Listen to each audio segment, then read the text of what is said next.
Going today? I'm going to Children's Mercy Hospital to see my dentist for my teeth.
Please note that this content is for adults only.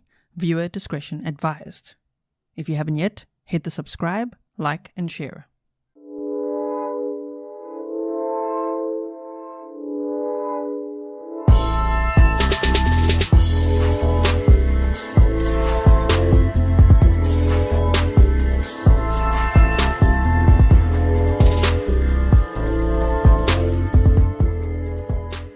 Hello everyone and welcome back to another live stream with me, Gisela K. This is Grizzly True Crime and today we are talking about a case again, actually from 2015. There's been a few lately, lots of updates happening. Gypsy Rose Blanchard is going to be released from prison on December 28th this year. So in just a few days, today at the time of this live stream is December 23rd. So in 5 days, she's going to be released. She will be free after serving 85% of her 10-year prison sentence, where she pleaded guilty for second-degree murder. We're going to go over an entire overview of this case. So if you've never heard of it before, don't you worry. You will know about it after this. I mean, honestly, I could sit here for probably 8 hours just talking about all of this because there's so many documentaries, there's interviews, there's podcasts about it. There's so much to actually watch about this case. It's endless. So, Sherry, welcome to membership. Welcome to all my moderators, to all my patrons, members, all the new subscribers. If you haven't yet subscribed, do that. Become part of this community. And we'd love to have you here. And welcome to everyone that was already subscribed. Okay? Now, I think there's very few of us here, a small percentage, who would never have heard about this case, right? If you've ever heard about if you've ever heard of this condition, Munchausen or Munchausen's by proxy, it's pronounced differently in the UK or the US, or depending where you are in the world, you might remember something about this case. If you think about that, you normally are like, oh, Gypsy Rose Blanchard, right? Shame.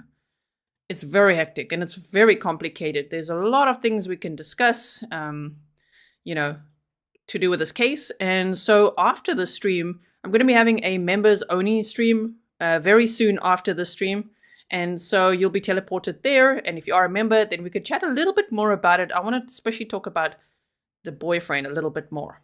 Okay. And before we dive into the case, I just want to say thank you to everyone. You guys are so sweet. You guys are all sending me, PayPals and things for Christmas and wishing me and Mr. Grizzly and the cats. And I just really, really appreciate it. That's, of course, the most direct source of support. So I really appreciate that. And we are spoiling the cats, okay? So I've got, as usual, a presentation for you. It's presentation time, everyone. Are we ready? And I'd love to hear your thoughts. So please do leave them in the comments after the live stream. And also, if you are here watching live with us, please do comment on what we're discussing because, this is a very, very hectic case. Okay, so the murder of Claudine Dee Dee Blanchard. Now, you might see that in some reports her last name is spelled with an E. That's because she did that. As in Dee Dee Blanchard, she started a new identity when she moved around and added an E to her surname, but it's Dee Dee Blanchard is how she's known on social media. She is the murder victim in this case and also the perpetrator of this abuse on Gypsy Rose Blanchard. So this happened in June of 2015 in Springfield, Missouri, in that pink house that was built by Habitat for Humanity. And as you can see, this is Dee Dee Blanchard, and on the right-hand side is Gypsy Rose Blanchard. Oh, man. And she looks very, very sick, doesn't she? But you know what? She was never sick like that. No, she was healthy. She missed out on her entire childhood. I mean, no friends, no childhood memories, no playing outside. No. This is very hectic. Okay, so let's start from the beginning here, right? So first we're going to look at factitious disorder imposed on another, FDIA. That's the new name for this Munchausen Syndrome by proxy. Or as I say, if you're from other parts of the world, they say Munchausen Syndrome by proxy. It's a very German word, so I think Munchausen Syndrome by proxy is correct. Factitious disorder imposed on another, okay? And it's when someone falsely claims that another person has physical or psychological signs or symptoms of illness or causes injury or disease in another person with the intention of deceiving others. So that is what allegedly happened here. Well, I can't even say allegedly. That's what happened here. It's like a very strong case of this, the worst case that many doctors, especially in hindsight, have ever seen of this factitious disorder imposed on another. So it would be her mother, Gypsy Rose's mother, imposing this on Gypsy Rose, and since she was 3 months old. Dr. Berry, it's so nice to see you.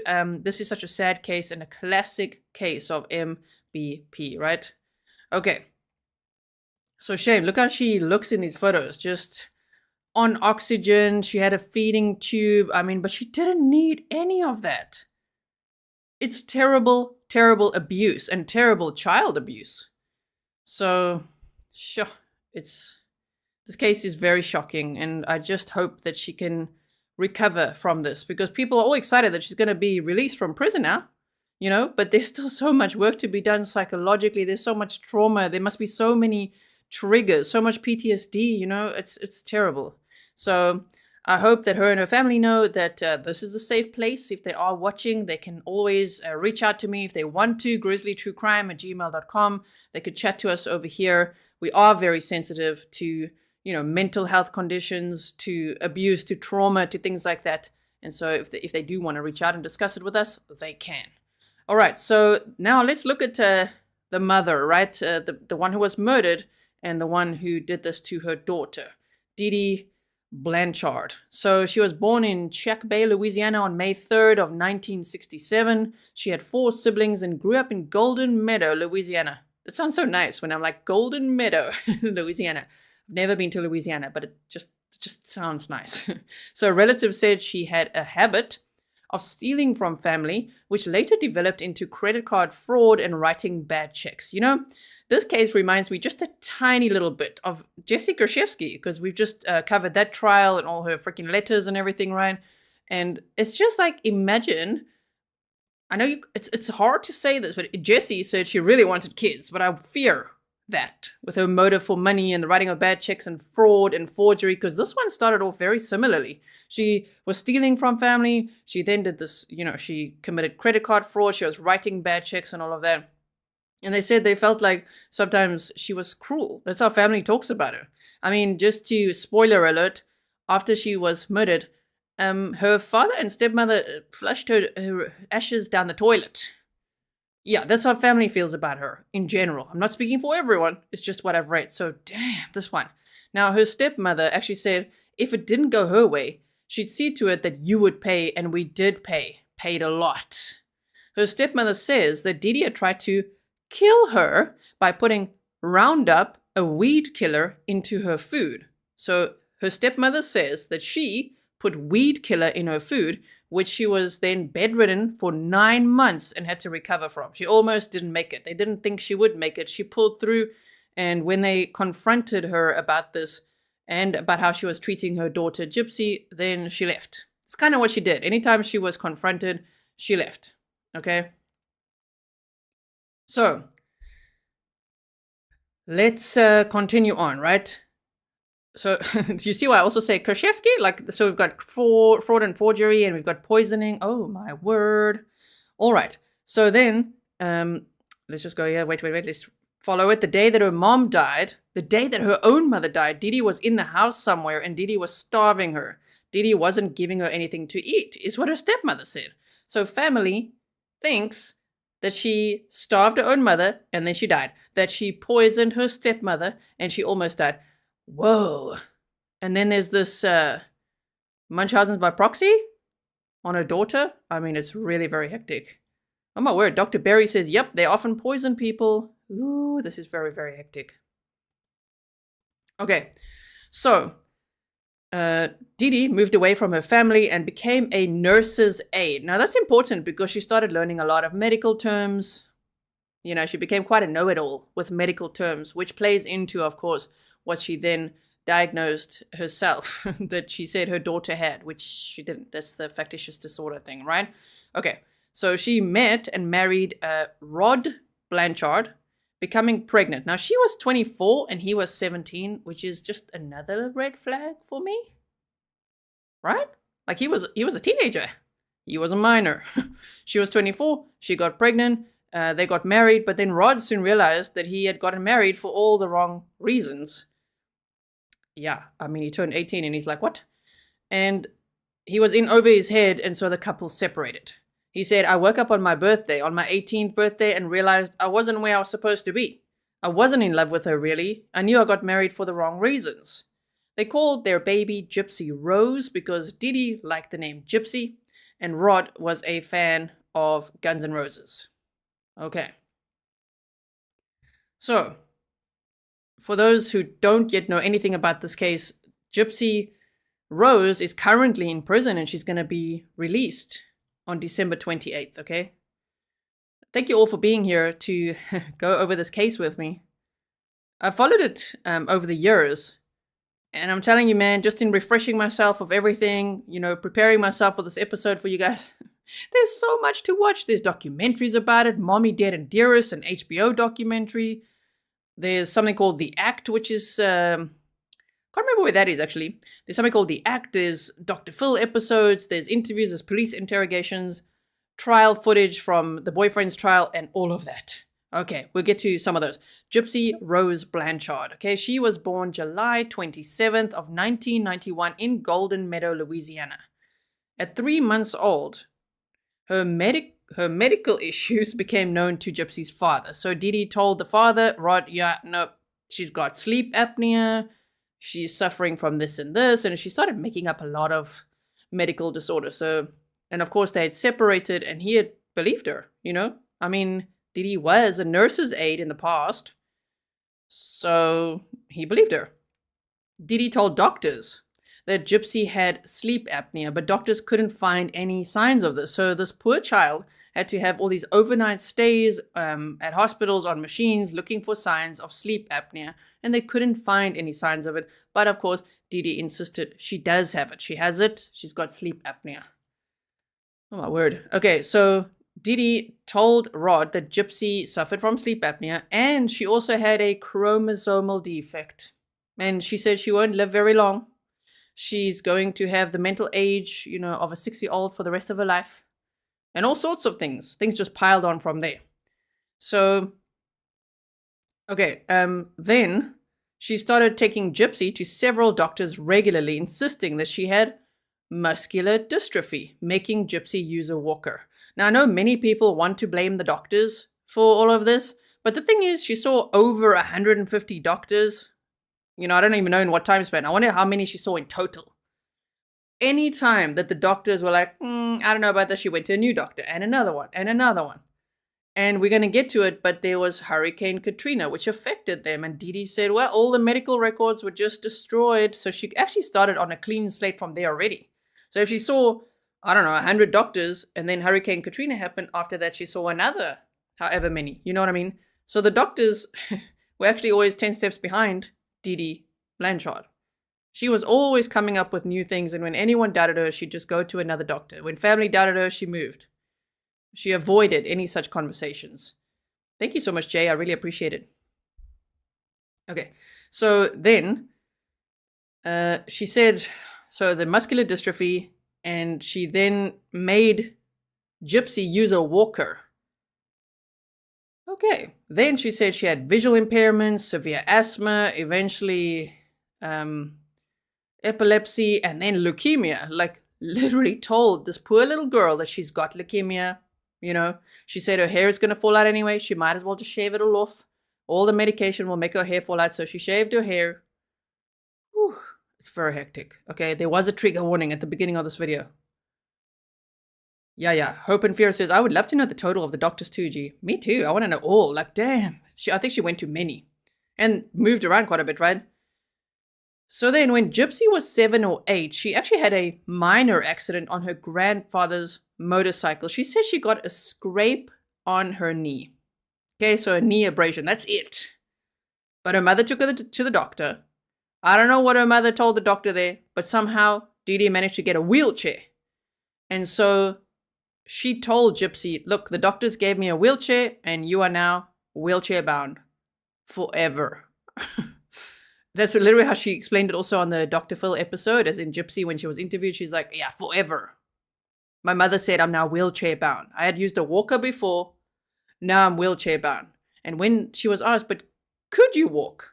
Yes, she could. She said sometimes, in the house, she would walk from, one place to the other. But when her mother caught her, she was severely abused. She wasn't allowed to be walking around. Like, her mother wanted her to absolutely fully believe that she was wheelchair bound, that she couldn't walk, that she suffered from muscular dystrophy. So it's not just for public appearances. It's in the house. It's very hectic. Amy Short, it's so nice to see you. You said thank you to you and all the Grizzlies. Meant so much to me. This is one of Lynn Hernan's family members, you guys, from we learned about that case from Jesse Kershevsky's trial. I mean, Jesse Kershevsky makes us all very, very tired. Oh my word, what a horrible, horrible one. But this is Lynn Hernan's family. Thank you so much for being here, for being a member, and for your support. I really, really appreciate it. This is a safe place for family members to be here. And I'm so glad to have you here, Amy. Okay. So, sorry if I'm talking fast. I'm just like, what? This whole case. I'm just always, every angle I look at, I'm like, what? And then, okay. So from around the age of 8, Gypsy was forced to sit in a wheelchair. So that's how the public got to know her. That's how family got to know her. They believed her, they believed Dee Dee. Shame, this poor child. So now, Dee Dee had this medicine cabinet full of medications that she would administer to Gypsy, and she also fed her through a feeding tube, which is horrible. I saw an interview that she had now, I think it was about last year or so, when her dad visited her in prison, and she actually lifted her top and said, look, the feeding tube hole or scar is now healed. It's healed. And I'm like, shame. She's always going to have that little scar like on her stomach that's going to remind her of what her mother did. Her mother starved her, so she was very, very thin. And then the mother told the doctors she doesn't eat. Yeah, she's going to need a feeding tube. So she gave her a feeding tube. Oh my gosh. Okay. Now, they say she stopped going to school after 2nd grade. That's how many reports say it. But Dee Dee actually said in an interview with Dr. Phil that she never went to school. She actually learned a few things up to 2nd grade level, and then that was it. She was homeschooled up to 2nd grade level, apparently. That's what she said, right? And her mother said she can't go to school. It's too dangerous, okay, for her and her health conditions. So guess what? I put in their brackets isolation. This is like, this Munchausen's syndrome by proxy, and then coercive control and child abuse. It's just absolutely horrendous. She isolated her completely. She wasn't allowed to play outside. She's like, can I play outside? Can I please make some friends? Nope. Throughout her life, if Gypsy wanted to dream of one day I'm going to meet my Prince Charming, she's like, never going to happen. You will not be dating anyone. You're not going to be with anyone. Okay? Too dangerous. Dr. Berry says, I think the mother liked her being ill and liked getting attention from the doctors. I think so. And there's some financial motive there as well. Because Dee Dee herself, I was wondering, what did she do all this time? She didn't work. No, she profited off her daughter. Her daughter was her cash cow. How horrible is that? I don't like that phrase, but that is the phrase. So Gypsy taught herself to read through the Harry Potter book series, which that's amazing that she did that. So you could see that she wanted to learn. She wanted to read. She wanted to make friends. She obviously wanted to play outside. She wanted a normal life. She wanted to fall in love, and she was denied all of that. So Rod remarried, and Dee Dee moved in with her father and stepmother. When family complained about the treatment of Gypsy and they were suspicious in the stepmother's health, she moved Gypsy to Slidell in New Orleans. They lived in public housing, paying bills with Rod's $1,200 child support. So they lived off that child support for quite some time, right? That was like the foundational money. And then, of course, Dee Dee manipulated the system to get disability money and then have people pity them. And then it just went from there. Then they were given a lot. The communities gave them a lot. Charity gave them a lot. It's very, very sad. Okay, so then they got public assistance from Gypsy's medical conditions. She told doctors that Gypsy had seizures every few months, so she was prescribed anti-seizure medication. And she actually gave her these medications. That's the scary thing. She got all these, and then she gave it to her and tried to convince her, you have this, you need this. And the thing is, Gypsy's defense attorney noted that the whole house was in pretty much disarray. It was pretty messy, except for this like medicine cabinet. You can see how fairly neat it is. I'm a bit of a neat freak myself, so I'm not saying this is like super neat, but it's pretty neat.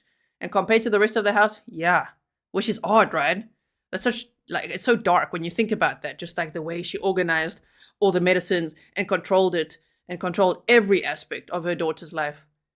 The house was a bit of a mess, though, right? Okay. So let's see where we're at here. I'm looking at your chat, you guys, and I'm looking over here. Oh my word, I hope you're following along. Welcome to the stream. If you are only joining now, I hope you'll go back and watch from the beginning so that you don't miss out on the whole story. So then, since 2001, Gypsy attended science fiction and fantasy conventions. So at least her mother took her to that, but her mother always accompanied her, sometimes in costume. And they said she could blend into their diverse and inclusive communities in her wheelchair. Right? Yeah, Tiff Knox says grifter. Yeah. Dee Dee, that's grifter. Mm-hmm. Anita says this Dee Dee was one nutty evil person. Yes, and I just can't believe the backstory that it starts with like family thinking that she starved her own mother and that's how she died. What? And then she poisoned allegedly her stepmother, and then she did all of this to her own daughter. It's very hectic. Okay. Now, Hurricane Katrina, the date that this happened was August 23rd to the 31st of 2005. In 2005, Hurricane Katrina destroyed homes throughout New Orleans, including Dee Dee and Gypsy's. Now, you see, Dee Dee always used, she was already making up tragedy to profit from and manipulate, right? Now she used this tragedy to her own benefit also. She said, okay, well, all of Gypsy's medical records and birth certificate were destroyed. So she literally doctored Gypsy's birth certificate and made her believe she was 4 years younger than she actually was. Sure, we're going to get to more of that just now. She changed her birth date, yes, to 1995 from 1991, and for 14 years, Gypsy wasn't sure of her real age. That is so hectic. So she denied her entire childhood, every freedom, all human rights, just everything, okay? She denied her food, she abused her, she said she had all these ailments, she was on machines and oxygen, wheelchair, feeding tube, all the stuff, okay? And on top of that, lied about her age to her face as well. There was actually a time where Gypsy caught a glimpse of her real birth certificate at a hospital, and she was confused, and she asked her mom about it. What? Like 1991? Like what? Wait, how old am I? And she said, no, that was just a typo. It was a misprint. You were really born in 1995. Oh, my word. So Daisy Love says, Gypsy has a long road ahead of her, in my opinion, because her life has been so awful. I hope she's released with proper care. That's my hope as well. You know, it's all good and well to be excited for her that she's going to be released and have freedom. I'm sure people have mixed feelings about that. But if you know the story, this is terrible, terrible abuse. Murder is never okay. But remember that she did not murder her mother. Her boyfriend did. But yeah, very complicated case. The point is, though, Ooh, it's going to be a long road ahead, lots of recovery to do indeed. Now, okay, they moved to a shelter in Covington, which was for individuals with special needs. So I'm going to say it like Dee Dee wormed her way in there by saying, my daughter is wheelchair bound, muscular dystrophy, leukemia. She's terminally ill. Okay, can you give us a house, okay, in the special needs shelter, which they then got access to. When doctors became suspicious that Gypsy may not actually be sick, Dee Dee simply found new doctors, and they eventually moved to Aurora, Missouri. Gypsy was honored by the Ole Foundation as their 2007 Child of the Year, which advocates for the rights of feeding tube recipients. And so, yeah, 2007 Child of the Year award is what she got. And there's lots of like clips and things online if you want to look for that of those types of honorary milestones that I think Dee Dee thought she's achieving. You know what I mean? With this daughter who she was a completely healthy child, except for, of course, all the medications her mother was giving her. But to think she wasn't actually sick and her mother was doing this to her is so horrendous. Oh my goodness. Okay. Now, this is the doctored birth certificate. Okay, I found this on ABC News. And it says there, Gypsy Rose Blanchard, right? Look there. It's doctored to 1995. My goodness. Wow. Floating the River says, in my opinion, Dee Dee was calculating from the birth of Gypsy to gain financially versus factitious disorder. The thing is, factitious disorder does include sometimes the motive of, it's getting attention, and it can include the motive of financial gain. Garnering sympathy and attention and everything by pretending this other person is very, very sick and getting money. So I think those two, they go together. Okay, so Gypsy said it was about a good span of time between, I want to say, 2001 to 2015 that I really wasn't sure of my age. It's like a whole life, just about. From when she was 10 years old, she's like, I had no idea what my real age even was. Now, let's look at this fraud, forgery, and abuse. The story of a single mother with a severely disabled daughter forced to survive. Now, I blocked that with a picture now, man. Forced to survive Katrina's devastation, received considerable local media attention, and the community often pitched in to help the woman who now went by Claudine Blanchard, with an E at the end, and whom they all knew as Dee Dee. In March of 2008, Habitat for Humanity built them a new home in Springfield, Missouri, complete with wheelchair ramps and a hot tub. It was a big home as well. Many charities reached out because that now obviously catapulted them, into the media spotlight, and everyone just couldn't believe how, Gypsy was terminally ill. Okay, but everyone believed she was terminally ill. I mean, she even believed it. You know what I mean? The only one who knew she wasn't, unless, I don't know if she believed it herself, but was Dee Dee. And so they just couldn't believe how happy she was, how smiley, and just such a nice little girl who was suffering so much, which is still true. And so, yeah, charities got hold of this family. They're just like, wow, look at this. So Habitat for Humanity built them this house. And then many charities reached out and offered them free flights to see doctors at Children's Mercy Hospital in Kansas City. They got free trips to Disney World multiple times, free vacations, backstage passes to Miranda Lambert concerts from the Make-A-Wish Foundation. She got to meet, what is his name? Elijah who now? The Lord of the Rings actor. She got to meet actors and actresses, and yeah, I think Dee Dee's plan actually worked there for quite some time. They got lots of stuff, which is clearly, I think, what Dee Dee Blanchard wanted. And of course, Gypsy Rose truly believed that she was terminally ill. She believed she had leukemia. Very, very hectic, oh my word. To keep the freebies coming in, Dee Dee continued to medically abuse her daughter.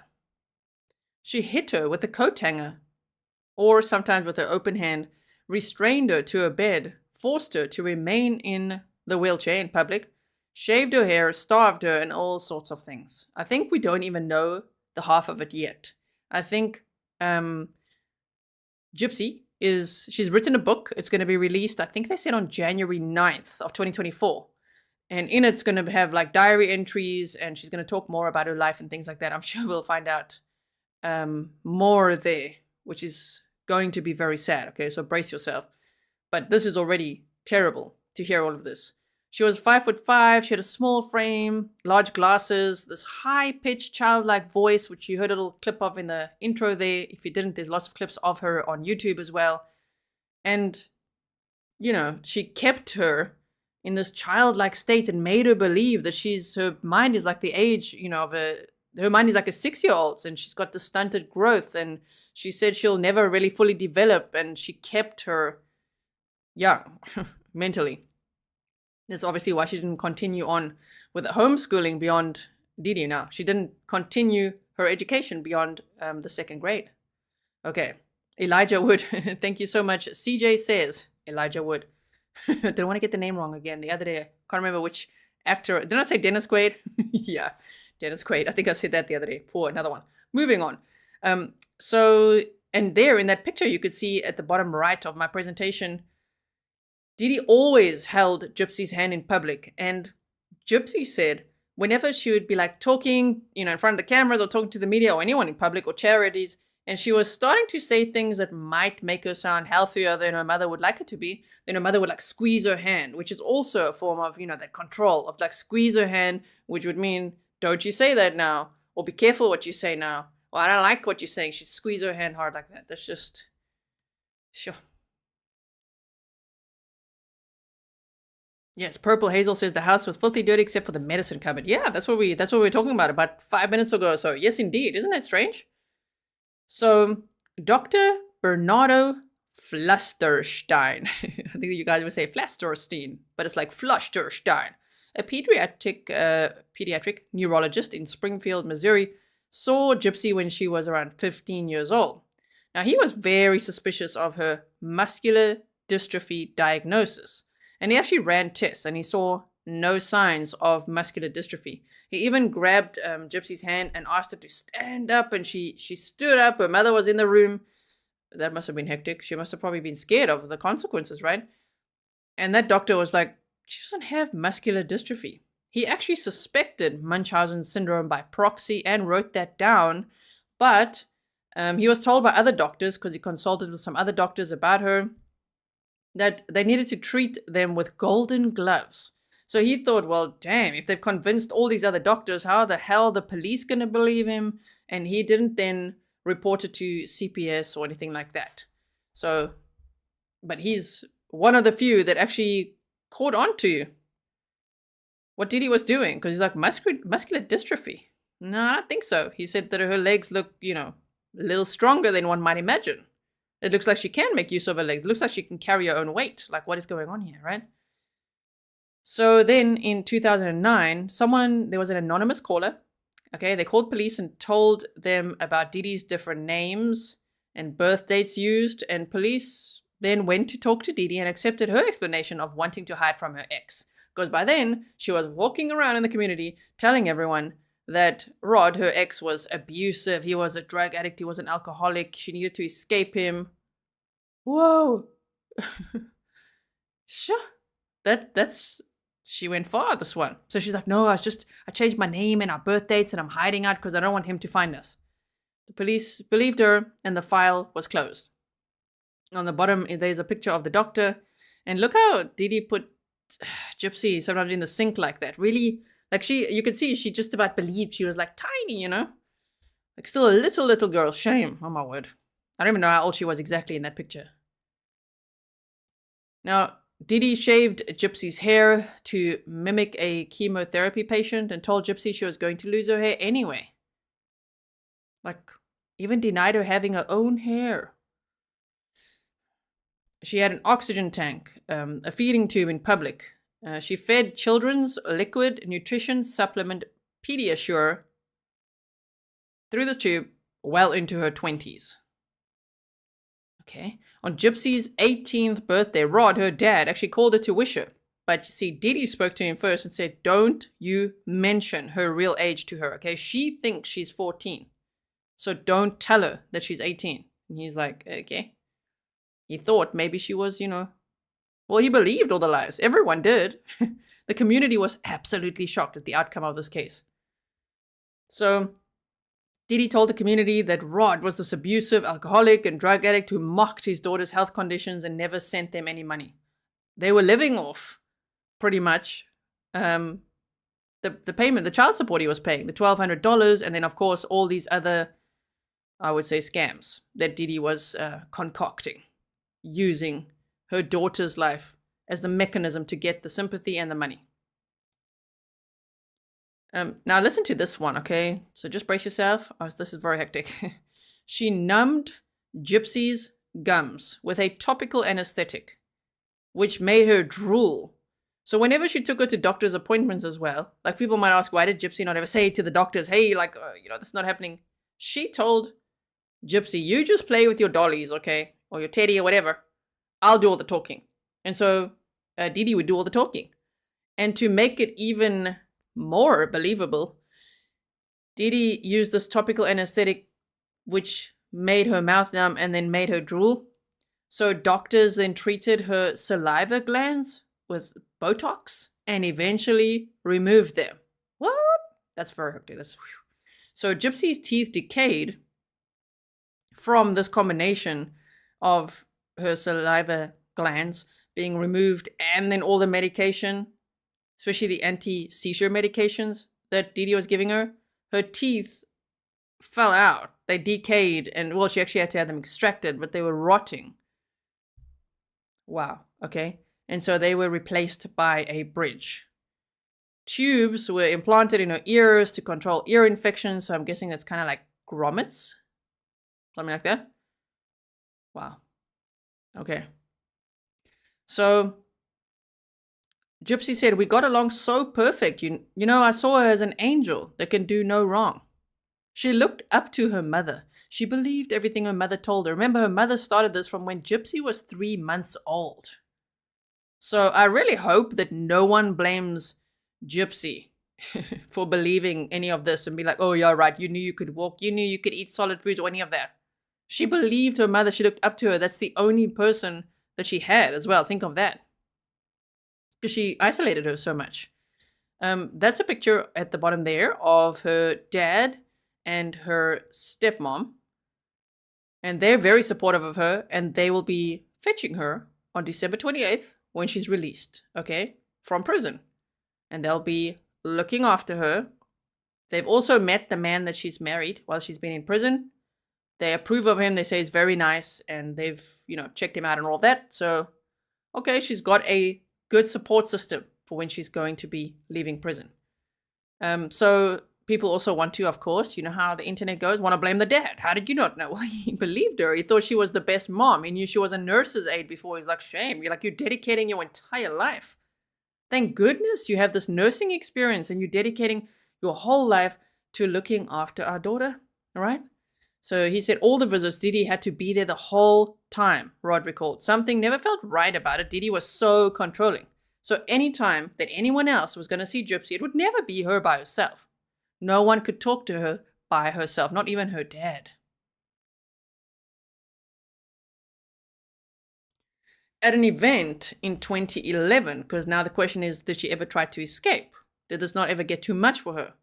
Well, at an event in 2011, Gypsy was 19, she made an escape attempt and ran off with a man that she met online. So, of course, there were laptops and phones and things at the home, and she had made the Facebook accounts and things and was chatting to people when she could. Of course, if her mother found out, she'd be punished for all the things her mother didn't want her to do. Her mother wanted her to be isolated, wanted her to be sick and all of that.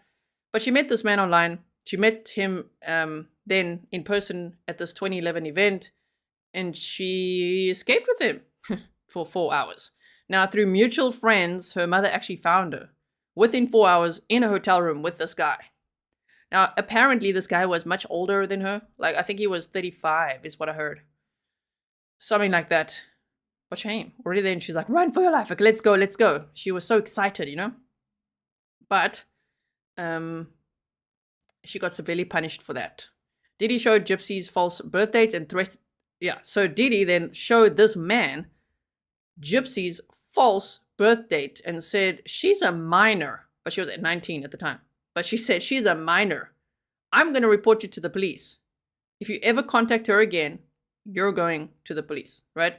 You're going to be arrested. Sure, okay. Dee Dee smashed Gypsy's computer with a hammer and said that she would do the same to her fingernails if she ever tried that again. Wow.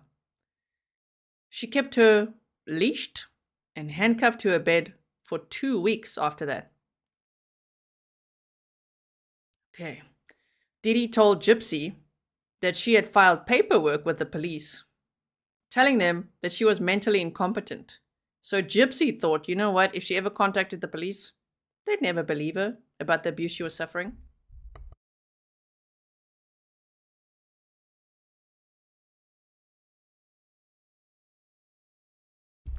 Sorry, just to keep my voice going, you know? Okay. So that is also a form of coercive control where, you know, the victim in this case of this abuse is believing she thinks no one will believe me. The police won't believe me. Doctors won't believe me. So it keeps her quiet. It keeps her under the control of that mother. So now she then met another guy, okay? Nick Godejohn, in October 2012 in a Christian singles group that she had found through these Facebook accounts. She actually had 5 Facebook accounts, they say. And she was trying her level best to chat to people, okay, including the neighbor, which you see pictured on the top right there, Aaliyah Woodmansey. She was talking to her as well and asking, like, how do you meet boys and what's it like to kiss a boy and all this kind of stuff, right? Now, this guy, Nick Godejohn, was from Big Bend, Wisconsin. I think he was about 4 years older than her, from what I'm understanding. Okay, he actually had a criminal record for indecent exposure before. Okay, so, and he had a history of mental illness and he was on the autism spectrum disorder. So in 2014, in October of 2014, Gypsy told a neighbor about him, saying that they wanted to elope and have children, and they were already picking out names for the children. They were going to name some of the children after him, and she was just dreaming about marrying her Prince Charming. She was dreaming of being in love and being with this guy and starting a life with him, you know, which is very normal, especially at her age where she was there. Ah, the Pascal Show. You say happy holidays, Grizzly and the Grizzlies. It's so nice to see you. Thank you so much, the Pascal Show. If you guys haven't heard Pascal's Christmas song, you have to check it out. You got to stream it, okay? Go to X, follow him, go to his YouTube channel, find it. It's everywhere. It's a beautiful song. If you didn't know he sings beautifully, now you know. All right, so Nick Godejohn, right? So she meets this guy. Think about that, October 2012. This was an online relationship for quite some time. The murder happened in 2015, so it's like 3 years, right? Now, Aaliyah, the neighbor, cautioned her, okay, about this guy, saying, well, maybe he was taking advantage of her. Maybe he was a sexual predator. She didn't know, but she just thought, a little bit of a red flag. Just be careful, lady. Just be careful. Ooh, Dr. Berry says, I love Pascal's channel. Nice. So in March of 2015, after this whole online relationship where, you know, it started off talking about fairy tales. They actually talked about that a lot. Fairy tales. They shared text messages at his trial, right?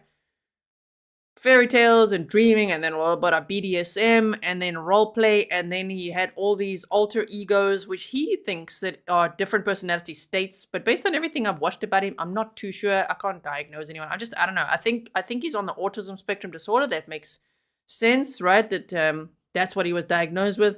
But he says he has all these different sides of him, and he's got all these fantasies and all these different alter egos, and he wanted her to also have these different alter egos to match his. So one of them, like one of his other states, he says would be Victor, a vampire. Okay. Things like that. The one with the dark side. All kinds of stuff. Okay. So, and videos were sent between each other. And so they were doing the normal thing for their age, I would say. Okay. Then in March of 2015, she planned to meet him in person and introduce him to her mom. This was now the guy she wanted to be with. She was so excited. So just think of that as well. She wanted to meet him in person for the first time, and she knew she's not going to be able to do that without that mother there. So the mother became part of the plan. That's already sad. She's like, okay, so what I'm going to do is book us movie tickets to see Cinderella in 2015, right? She actually paid, so she took some money from the cash there was a lot of cash in the house apparently. I don't know how much, but there was cash in the house because of her dad sending money for child support. And so she took some of the money. She paid for Nick to get on a bus and come to Springfield, Missouri. He's from Wisconsin. Waukesha County, actually. Kershevsky. Okay. And so he actually got on that bus and he went to meet her in person to see the Cinderella movie. Both were in costumes. He was Prince Charming. She was Cinderella. Now, when they were at the movie theater sitting next to each other, Dee Dee, the mother, was there. There was obviously a vibe. Gypsy, got up and was like, I'm going to the bathroom. And he also went, and then they had sex in the bathroom. So that escalated quickly, okay, for a first in-person date. But they'd been talking for almost 3 years. Anyway, so they had sex in the bathroom.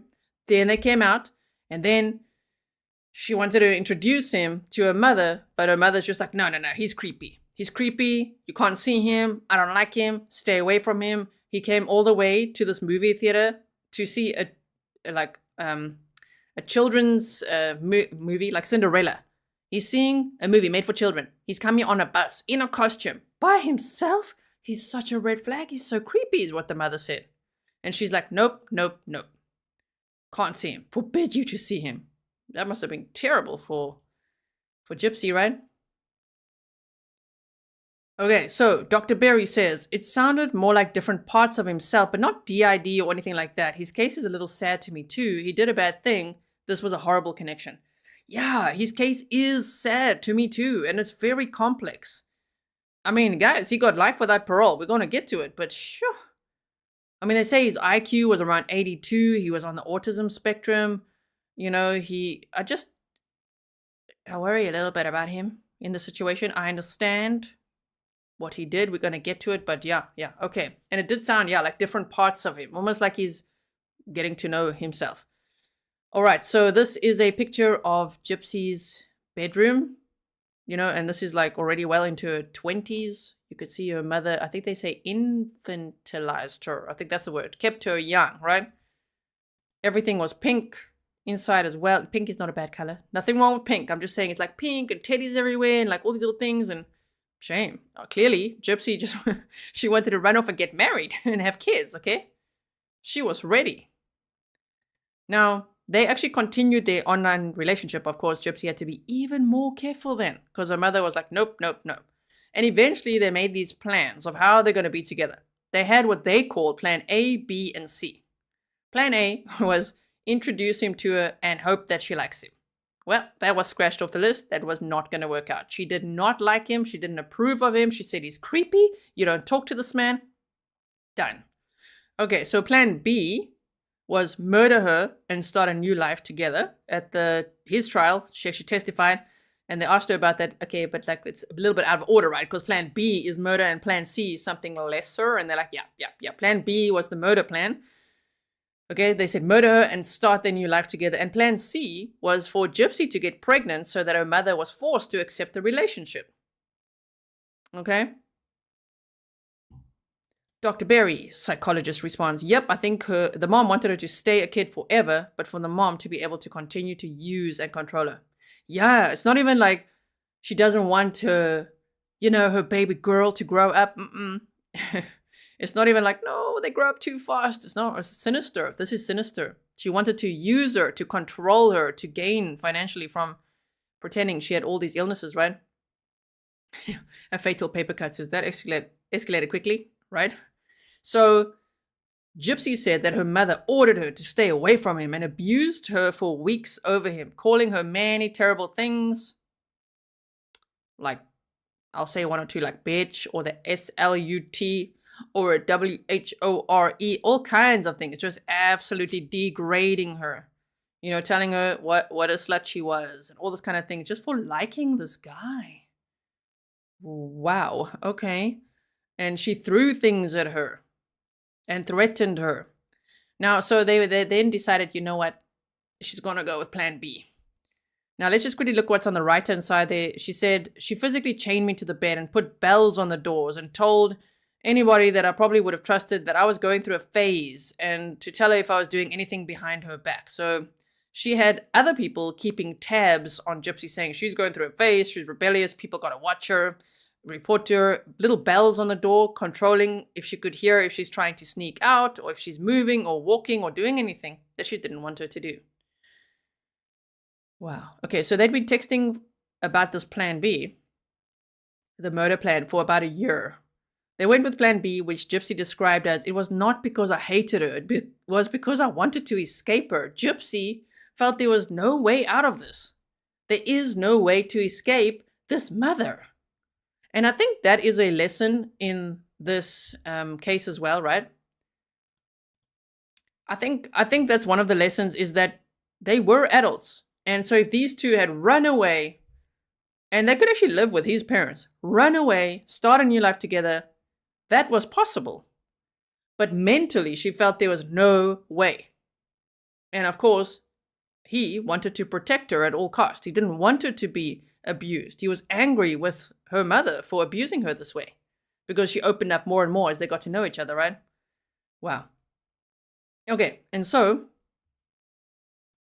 she said when asked why she didn't just stand up in public and expose her mother's lies, she said, I couldn't just jump out of the wheelchair because I was afraid and I didn't know what my mother would do. I didn't have anyone to trust, because of course people that have never been in severely traumatic situations or anything like this, I mean, this is really bad, right? They just be like, well, why don't you just stand up and just expose her mother in public? Fear. Major fear. That's what these people put into you, right? Dee Dee made sure that Gypsy was terrified of her. You know, it's kind of like icing, like, oh, iced over, like, oh, we sweet, it's good, right? Mother and daughter, but don't you dare cross the line. There would be that undertone of control and fear. So she just felt she couldn't do that. I mean, in reality, of course, if you think about it from the outside, she could do that. She could expose her mother and mother's lies, but that could have actually cost her her life. How do we know? How do we know what the consequence of that would be? I mean, look at the consequence for doing absolutely nothing. Look at the consequence just for being born. She actually told Gypsy along the way that, you know, I wish I had gotten an abortion, like when I had the chance, and you don't even know what it takes to maintain all of this. Like, oh, you mean all of this free stuff from riding her daughter's back? You know what I mean? And pretending she's ill and making her ill just about with all the medications and stuff. Sure, she guilt tripped her a lot. So yeah, but that's the reason that she gave in an interview. She's like, didn't know who to trust, didn't know who's going to believe me. So now we get to June of 2015, right? Gypsy, I told you guys, there's always a Walmart. Very often there's a Walmart. When I read this again, I'm like, oh yeah, Walmart. She went, to a Walmart and she stole a knife. Now you might ask, how did she steal a knife? Well, she was in a wheelchair, remember? Yeah, she used that to her advantage in that situation. She's like wheeling around, appearing, obviously, as her mother wanted her to, sickly, very thin and everything. No one suspected she's going to be shoplifting. But she stole a knife because she had a plan, okay? She stole a knife from Walmart. Her and her mother had a routine hospital visit that day, the day that her mother was murdered, right? Which was, I think, June 10th of 2015. How sad is it that even on the last day that her mother was alive, that the mother still took her to a routine hospital visit? When you read that, you're like, oh my word, like,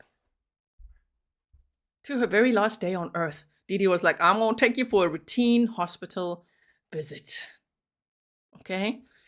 She bought Nick Godejohn, a bus ticket and paid for him to stay in a motel so that they could carry out their plan.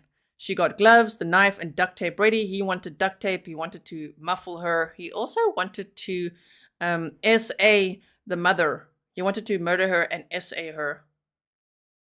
Interesting. And so Gypsy said, no, don't do that. You can S.A. me instead. Okay? Don't do that. So there's a lot of text messages that were shared at his trial. If you've never looked at the playlist, it is on Law and Crime Network. You can see they've got a whole playlist there of his trial. It was a 4-day trial. And then, the jury went to deliberate and came back. We're going to go over that in a moment. The point is, go check that out, especially when she was on the stand and how she explained everything. And there's the one day where they shared a lot of their text messages. So you can see them planning this whole thing, right?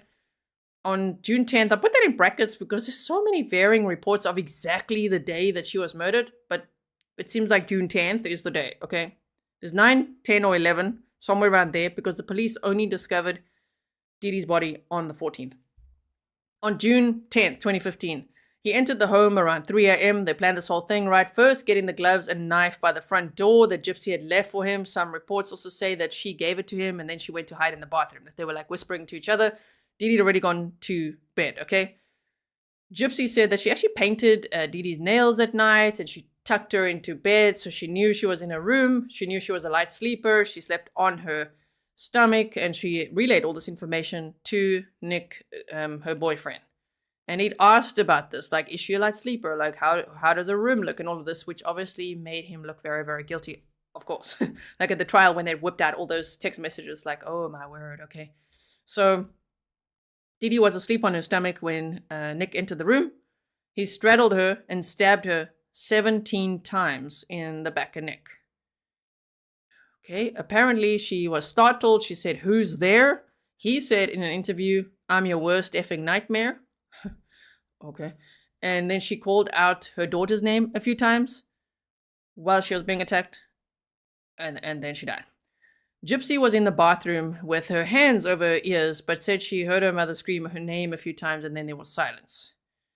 Nick made this little code that once it's done, that he's going to come to the bathroom and tap on the door. I think she said 3 times, and then scratch the door, which would be a signal that it's done. She can open the door.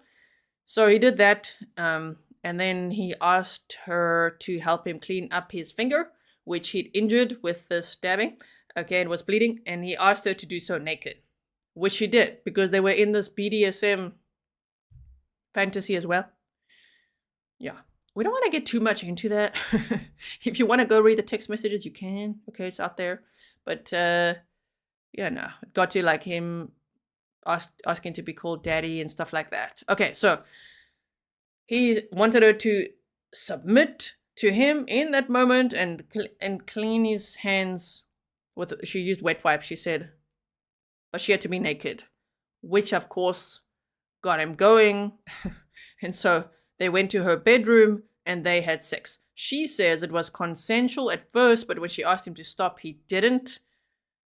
In her police interview, she said that he raped her, but in other interviews and on the stand, yeah, she said it was consensual, but then at some point she asked him to stop and he didn't. So there's that. I think he bit her as well. I think they showed something like that.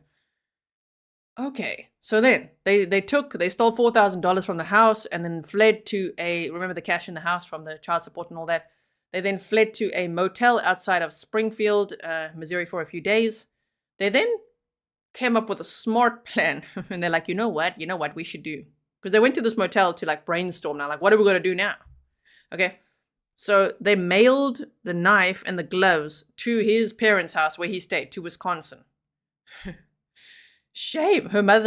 His mother also has a police interview. And when the police tell her, yeah, like they literally mailed it. It was at your house. We found the envelope at your house with the knife and the gloves in. She's like, oh no, like what?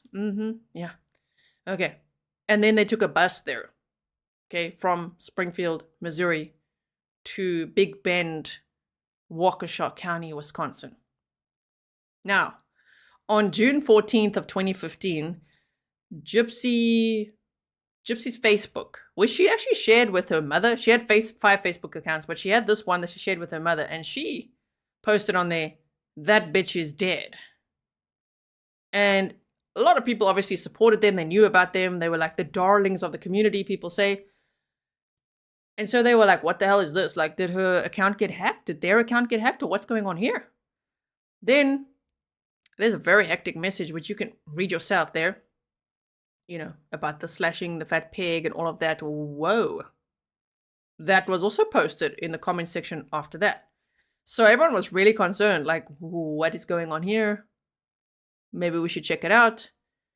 Now, initially it was believed that someone either hacked the account or that maybe the boyfriend made the post. But Gypsy said on the stand she made the post, and she wanted it to sound like that because she knew they didn't swear, you know, on their Facebook page. No, neither her nor her mother spoke like that, so she knew it would like trigger an alert. Like people would be like, "What the hell is going on?" Because she wanted her mother's body to be discovered because she wanted her to have a proper burial. Diana says, "Happy holidays, G and the Grizzlies." Thank you so much. I really appreciate it. So neighbors and friends then called 911. They were all very concerned. They went to check on the house. They couldn't really see through the windows. I can't remember how they said it was like tinted-ish. So they couldn't really see what was going on. They could spot a couple of the wheelchairs and they thought, that's weird. And so they called 911. On June 14th of 2015, the police entered the home after obtaining a search warrant and they discovered the murder scene. All of Gypsy's wheelchairs were in the house. Everyone was really worried about that. They'd never seen her not in the wheelchair. Okay. Dee Dee was 48 years old when she was murdered. At that point, everyone was very worried about Gypsy's safety. No one could have imagined that Gypsy was walking around. She was walking in stores. They later found like security cam videos right from stores, and she was walking around with her boyfriend with a blonde wig on. And they said, whoa, it looked like just a normal girl walking around with her boyfriend. And so everyone was actually very worried about her safety, especially with her medical conditions in mind. They believed she needed her oxygen, her feeding tube, her wheelchair, her medications. Okay, so that's like a missing and endangered person case. They thought, who did this? Who would have gone into the house and murdered Dee Dee and then taken Gypsy? And how did they take her? With no wheelchair or anything? Like, what is going on here, right? Aaliyah Woodmansey, the neighbor that had spoken to Gypsy as a friend, right? And she actually said she felt like a big sister to Gypsy because she didn't know. She didn't know she was the same age as her. She believed she was 4 years older than Gypsy. So that was a shock to her too, to find out. She told the police about this guy that Gypsy had told her about, her secret online boyfriend. And she'd printed out the posts that she had saved, which I believe was those posts, right? And the police used that to track the IP address to where it was posted from. And that was tracked to Wisconsin. I mean, when they track IP addresses, like, we'll take you to the address, right? So the police knew to go there next. Okay. Now, the Godejohn's home, her boyfriend's home, where she was staying, and I also had thought about that because when they arrived on the bus, okay, Nick and Gypsy, he introduced her to his parents, and like, he probably would have said, like, this is the girlfriend I've talked about for the last 3 years. Can she stay here? And they said they were fine with her staying there. But they're like, where's your parents? Like, what's happening? You know, but they seemed very, very kind, very welcoming, okay? And let her stay there with not too many questions asked, from what I'm understanding. Anyway, so they were staying there for a bit. The home in Waukesha County, Wisconsin was raided. Gypsy and Nick surrendered after hiding in the closet and trying to discuss what are they going to do, what are they going to do. But initially, they arrested him, they interviewed her as well, and eventually, yeah, both of them were taken into custody on charges of murder and armed criminal action. He just admitted it in that police interview. He's like just telling them, he just said exactly what happened. Gypsy and Nick were then extradited to Missouri and each held on a $1 million bond. A press conference was held where Greene County Sheriff Jim Arnott cautioned everyone about the situation, saying things are not always what they appear to be. And he also told everyone, be very, very careful to donate to these GoFundMes and things that were whipped up for Dee Dee, and to give money to Gypsy, because he's like, this is turning out to be something completely different than what we thought. Everyone was shocked to learn that Gypsy was healthy, that she could walk, that she was being charged with her mother's murder. Both could have faced the death penalty, but the state didn't pursue it. That's pretty hectic too, right? Then, Gypsy's attorney managed to get her a plea deal, where she would be sentenced to 10 years in prison if she pleaded guilty to second-degree murder, which she then did on July 5th of 2016. The picture on the right is her doing that. Okay? She said, the prison that I was living in before with my mom, it's like I couldn't walk. I couldn't eat. I couldn't have friends. I couldn't go outside, and play with friends or anything. Over here, I feel like I'm freer in prison than living with my mom. Because now I'm allowed to just live like a normal woman. How sad is that? she felt more free in prison than she did her entire life. And she actually gained, I think they said it was about 10 pounds or so, maybe around 5 or 6 kilograms in prison, getting her back to a healthy weight, which was also a sign of how much she'd been abused before. They're like, that's not the usual, right? When people go to prison, they don't usually like pack on weight. In some cases, we see it. We saw it with Gareth Purse House. Okay, there's an example. But they were just like, shame. This girl, this woman was terribly abused. Okay. Heidi said it's interesting how she feels freer in prison than with her mom. Maybe prison is now serving as an in-between that is rather preparing her for complete freedom. Exactly. So she's been in prison since 2016, and she's gonna be released in 5 days from now. She can count on one hand now how many days she's still gonna be spending in prison. Okay. Dr. Berry said that is so sad. I hope she received good therapy during her incarceration. Yes, I hope so. Well, she actually did say, I'm not getting the help I need in here. So I think the way she talks about it, I'm hoping she's going to get help once she gets out, right? Now, Nick's trial was set for November of 2018. Gypsy didn't have to testify at his trial, but she did. They said, his defense attorney said that his IQ was said to be 82, he's on the autism spectrum, and they also said that he had diminished capacity and would have done anything that Gypsy asked him to. I think there's a lot of truth in that. That's my concern with him. Right? Murder's never the answer. Murder's never okay. But I really think that he thought he's in some kind of like vigilante mode, right? He's going to protect the love of his life. He doesn't want that abuse to continue, and he's going to take care of this problem. That's how he problem solved. Anyway, let me know what you think. And we are going to have a member stream after the stream to discuss it further, right? It's particularly him. I think it's an interesting conversation. All right. And so he was granted less sympathy and understanding due to a lack of involvement in the abuse. Okay. Nick had asked Gypsy about Dee Dee's sleeping habits and the layout of her room, which obviously made him look really ultra guilty, premeditated, you know. And so he admitted to murdering Dee Dee in his police interview. They brought that up at trial as well. After a 4-day trial, the jury had to decide if Nick was either not guilty or guilty of first-degree murder, second-degree murder, or involuntary manslaughter. And they deliberated for 2 hours, and then they came back, and they actually found him guilty of first-degree murder and armed criminal action. Which, I don't know, if I'd watched that live with you guys, do you think that we would have thought that would be the outcome? I think I would have thought they would have come back with, okay, guilty of second-degree murder, or I don't know, involuntary manslaughter, but guilty of first-degree murder and armed criminal action is what they came back with. And so in February of 2019, he was sentenced to life without parole for the first-degree murder and 25 years for the armed criminal action charges. Okay. So there's that about him. I feel slightly sorry for him, but it's a complicated, it's a complicated thing. Welcome, Emblan. So he says she was basically the mastermind behind it all. I was basically a hired hitman in its own weird sense.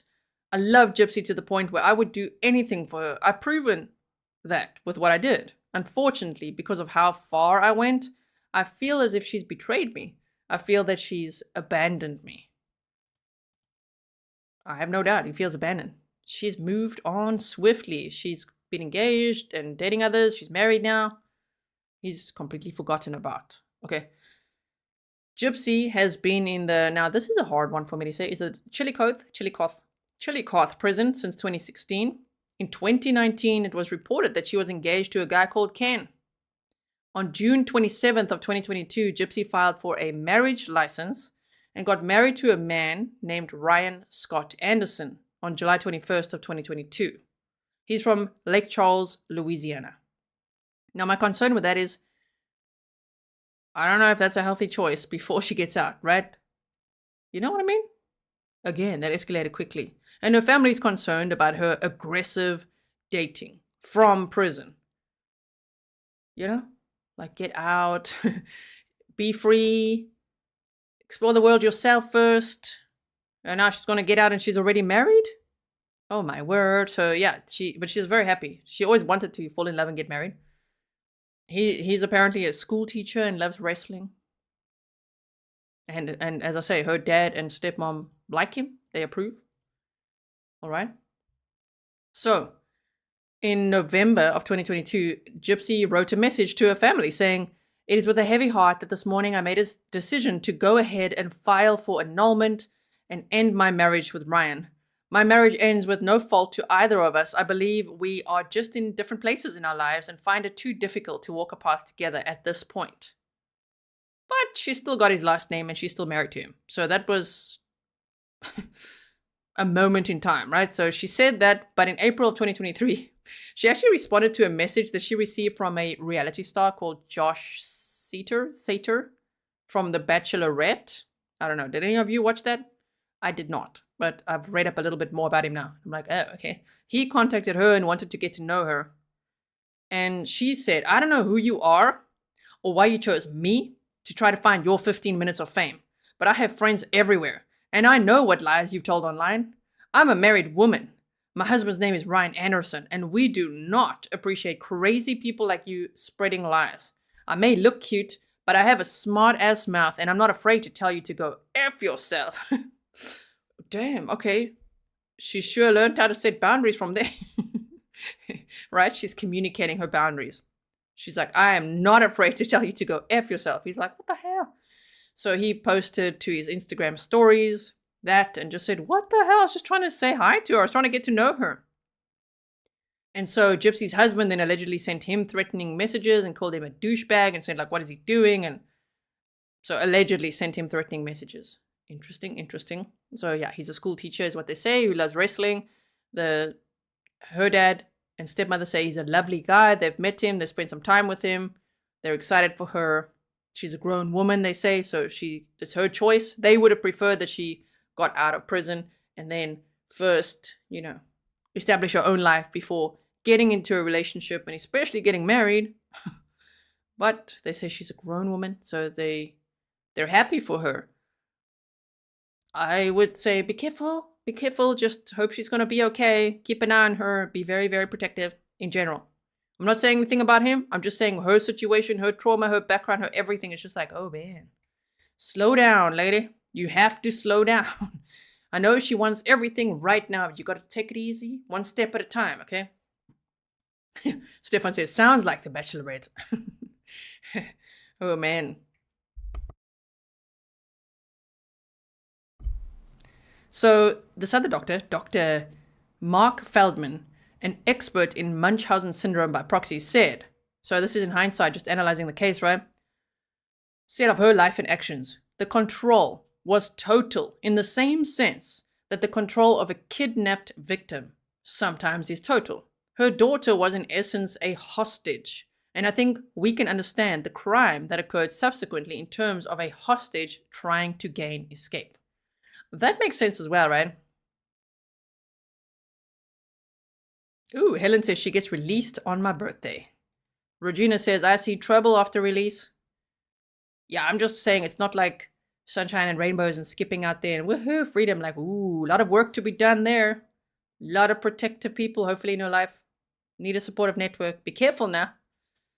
Okay, Gypsy was infantilized and kept away from her peers. He said she was little more than a tool for Dee Dee to navigate through the world the way she wanted to. How sad. She said, I'm glad I'm out of that situation, but I'm not happy she's dead. She just didn't know how else to get out of that situation. And as I say, if anyone else that you know is going through a similar thing or any type of this, coercive control or this type of abuse or anything like that, and you're an adult, you can leave. You can actually go. And I think that's one of the lessons. There's many lessons from this case, of course, but I'm like, man, shame. If only they knew, they could literally walk right out of there, never return. And Dee Dee couldn't do a damn thing about that. Wow. So Gypsy is 32 years old now, and she's going to be released on December 28th of 2023. What are her plans, everyone? They said her first post-prison outing has already been booked, okay? She's going to a Chiefs game with her husband, hoping to meet Taylor Swift. I think that could be a security risk, I'd want her to be able to, but I don't know if Taylor Swift and her security team would allow things like that. I think be careful in general. This was a very high profile case, of course. So I don't know. It's almost like a little bit of wishful thinking, like get out and just suddenly meet Taylor Swift. I don't know, man. Again, slow down. Pump the brakes. Okay, Gypsy and her husband have tickets for the Kansas City Chiefs game on December 31st. Her backup plan is buying tickets for Taylor's October 2024 stop in New Orleans. Gypsy used her commissary money while in prison to buy every Taylor Swift album that she could get her hands on. Also, she's written a book called Released: Conversations on the Eve of Freedom. And that's launching, apparently, on January 9th. I think I'm going to get a copy. I'd be pretty interested to read that. They say it's going to have like snippets of her diary and interviews and more of her thoughts on everything that happened to her. Sure. Carol, sweet little thing, says, Merry Christmas, Grizzly. Thank you so much, and Merry Christmas to you as well. Dr. Berry, psychologist, responds, I think Dee Dee would have lied and said her daughter couldn't make those decisions. She probably would have reported her missing. Oh, you mean if she just left? If she left, she would have reported her missing as an endangered adult. Now, the thing is, as we know from many missing persons cases, a lot of times the police will say, well, she's an adult, so she can leave. You know, she's a runaway. She's an adult. We can't do anything. Sometimes we see that on the wrong side of things, where people really should be looking into it, right? So in this way, it would work in her favor, I think. Sure. Okay. So December 28th. That's what we have, you guys. That's my presentation. My voice lasted through it all. Okay. Yeah, Suzanne says, Dr. Berry, Dee Dee would have done just that. But then what? You know, if they say, so what? How old was she then? Anyone? She's like in her 20s, right? She's like in her 20s, man. She's run off with her boyfriend. We can't do anything, especially in another state. Okay. Debbie says, seems like she's doing too much too soon. I mean, it's understandable that she wants to do everything right now because she's missed out on so much in life. She missed out on her whole life. Literally missed out on her whole life. Her entire childhood, adolescence, and now into her adulthood. She's 32 years old and she's only going to experience freedom now. So I can understand. I just hope she has a support system that's not like, yeah, do whatever you want. You're free now. You're a grown woman, right? Just like, whoa, just have a network of support that sometimes they're going to need to pump the brakes a little bit. Just caution her, right? Okay. And he just is glad your voice made it through, G. We still have a member stream to do, right? What's the time? Yeah, that's coming up in the next 45 minutes or so. Yeah. Oh, that's true. Stephanie probably says December 28th is a big day. Gypsy released and the King Road demolition. That's for the Idaho case, you guys. Yeah. The house will be demolished on that day. So please leave your comments below. I'd love to read your thoughts on this case. Do you think that Gypsy should have gotten this 10-year sentence? She served 85% of it, which is why she's now eligible for early release and is going to be released on December 28th, okay? Do you think that sentence was too long for her? Too short? Do you think she should have gotten life without parole? Do you think her boyfriend should have gotten life without parole? You know, there's so many questions. It's all very complex. And I'd love to hear your thoughts. Johnny Desan says, Merry Christmas, Gisela, Mr. G, Fury, and Willow. Thank you so much. And thanks for being a member for 21 months. Oh, my word. And thank you all for tuning in today. Let me see. How many of you are here? That's so nice. Thank you so much. I mean, I know it's like Christmas weekend. Today is December 23rd. It's almost going to be the 24th for me. And I know many of you are very busy with your families or, you know, you're getting ready for Christmas and all that. As I told you, I'm here for you, man. So I'm glad that you tuned in today. Any replay watchers, thank you so much for watching. If you are a replay watcher, remember, if you ever want to just skip to parts you want to see, if you like know a lot about the case, you're like, I just want to see if there's anything new, whatever, there's timestamps for you, right? I'll always do timestamps for you. It's in the pinned comments in the description box, or you can hover over the video and they should be there. Okay. Ooh, Marcy says, too short. If she's free, boyfriend should be free. Interesting, interesting. Okay, so members, we are going to teleport now to the members only stream. I have set it up for 45 minutes from now, okay? So it's just going to give my voice a little rest. I'm going to make some tea as well. And then we're going to continue discussing This case, I've just published it for you. You should get the notification. I'll also put it on the community tab in case you can't find it, okay? We're going to be discussing the boyfriend a little bit more. I want to show you a clip from Oxygen, which you guys, if you're not joining us for the member stream, don't worry, you can find it. You can just go Nick Godejohn interview with Oxygen, and you can watch that same clip. I'll actually put it in the description box for you. That is what we'll be looking at, and I just want to like discuss it a bit and just hear what you guys have to say, and of course just chat to you. Love just catching up with the members. Sometimes we have a very chill like members only stream, right? So we're going to teleport there. Please like the video if you haven't yet and share it. Hashtag Gypsy Rose Blanchard, although I think her surname has now changed, right? Gypsy Rose. Hashtag Gypsy Rose, okay? And then I will of course see you in the next one. Maybe tomorrow, maybe the next day. I'm working on many things for you all the time. Let me just quickly redirect us.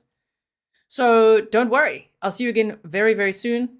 I'm not like going on holiday or taking time off, really. I love working on things for you. In this case, I've been down a rabbit hole for a few days now, watching everything I can. Again, I've watched a lot of this case before, but I'm like, oh yeah, it's like you get rusty on cases, you know? Even if you think you know it well. You see things and you're like, oh yeah, I forgot about that. So I hope that I covered it pretty well for those who know the case very well. I hope it was a good overview for anyone who's new to the case. And we're going to now teleport to the member stream, and I will see you there, okay? Thank you, everyone. Thank you for subscribing. Remember, subscribing is a really great source of support. Just subscribe and watch the videos. You don't have to be a member, ever. I'm very grateful for the members, okay? I'm very grateful for patrons and everyone. But all you got to do is subscribe and watch the videos. That's a great source of support. So thank you so much. Merry Christmas, everyone. You're already saying, don't go. Merry Christmas, everyone. I hope you have a wonderful weekend with your family. Stay safe, okay? Look after yourself. Be kind to yourself. And I'll see you in the next one. Bye.